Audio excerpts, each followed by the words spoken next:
கொர்நேலியு அவன் யார் என்றால் இத்தாலியா பட்டணம் எனப்படுகிற அந்த படையினுடைய 100 பேருக்கு என்னது அதிபதி, மிகவும் ஆளுகையின் மையத்தில் இருந்தவன், மிகவும் வேலைப்படு மிக்கவன்.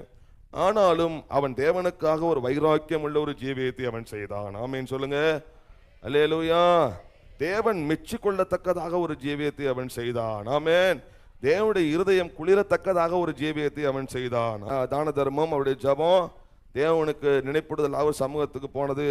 அப்ப ஆண்டவர் என்ன அனுப்பினார்னா ஒரு தூதனை அனுப்பி இந்த காரியத்தெல்லாம் அவர்கிட்ட சொல்லும் போது ஒரு காரியத்தை சொல்றாரு செய்யும்படி. என்ன சொல்றாருன்னா, நீ யோப்பா பட்டணத்துக்கு மனுஷரை அனுப்பு. பேதுரு என்ற ஒரு மறுபெயர் கொண்ட சீமோன்னு ஒரு மனுஷர் இருக்கான், அவனை நீ என்ன செய்யணும், அழைக்கணும்னு சொல்றாரு. அவன் எங்க இருக்கிறான் என்பதாக சொல்றாருன்னா, அவன் தோல் பதனிடுகிறவனாகிய சீமோனின் ஒருமிடத்தில் தங்கி இருக்கிறான் என்பதை குறித்து தூதனை கொண்டு ஆவியானவருக்கு சொல்றாரு. அவனுடைய வீடு கடலோரத்தில் இருக்கிறது. நீ செய்ய வேண்டியதை என்ன செய்வான், அவன் உனக்கு சொல்வான். நீ செய்ய வேண்டிய வேலை என்ன, அவனை அழைப்பிக்கணும். உடனே கொர்நேலியு என்ன செய்யறா பாருங்க, தன்னுடன் பேசின தேவதூதன் போன பின்பு என்ன செய்யறாரா, தன் வீட்டு மனுஷரில் 2 பேரை தன்னிடத்தில் சேவிக்கிற போர் சேவர்களில் தேவ பக்தி உள்ள ஒருவனை அழைக்கிறார். தேவ பக்தி உள்ள ஒருவனை அழைக்கிறார். சொல்றாரு, எல்லாவற்றையும் அவர்களுக்கு விளக்கி சொல்றாரு. அவர்கள் யோப்பா பட்டணத்துக்கு அவர்களை அனுப்புகிறான். எவ்வளவு வேகமா செயல்படுறார் பாருங்க. தேவ சத்தத்தை கேட்ட அந்த மனுஷனாகிய கொர்நேலியு அதற்கு கீழ்ப்படிந்து எவ்வளவு வேகமா செயல்படுறாரு பார்த்தீங்களா. நம்மிடத்தில் இப்படிப்பட்ட அனுபவங்கள் இருக்குமே ஆனால் நாம் தேவனுக்காக மகிமையான காரியங்களை செய்வதற்கு அது மிகவும் பயனுள்ளதாக இருக்கும். அல்லேலூயா. பேதுருவை அழைத்து அனுப்பு, அவன் என்ன செய்வான், உனக்கு எல்லாமே சொல்லுவான்னு சொல்லிட்டாரு.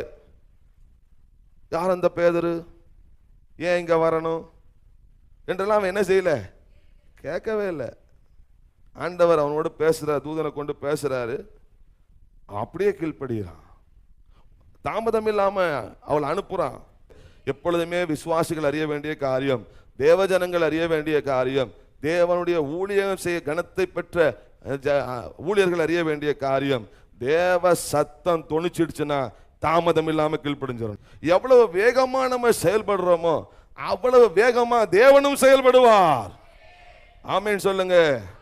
நாம் தாமதித்தோமானால் அவரும் தாமதிக்க வேண்டிய ஒரு சூழ்நிலையை நாம் உருவாக்குகிறோம். எனவே சபையை இன்றைக்கு நீ அறிய வேண்டிய காரியம், இந்த கொர்நேலியுடன் காணப்பட்ட விசேஷமான அனுபவம்.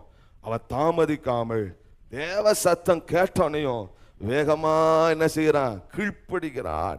இன்றைக்கு அவனுக்குள் இருந்த அந்த அனுபவத்தை கர்த்தர் நமக்கு தர விரும்புகிறார். ஆமென்.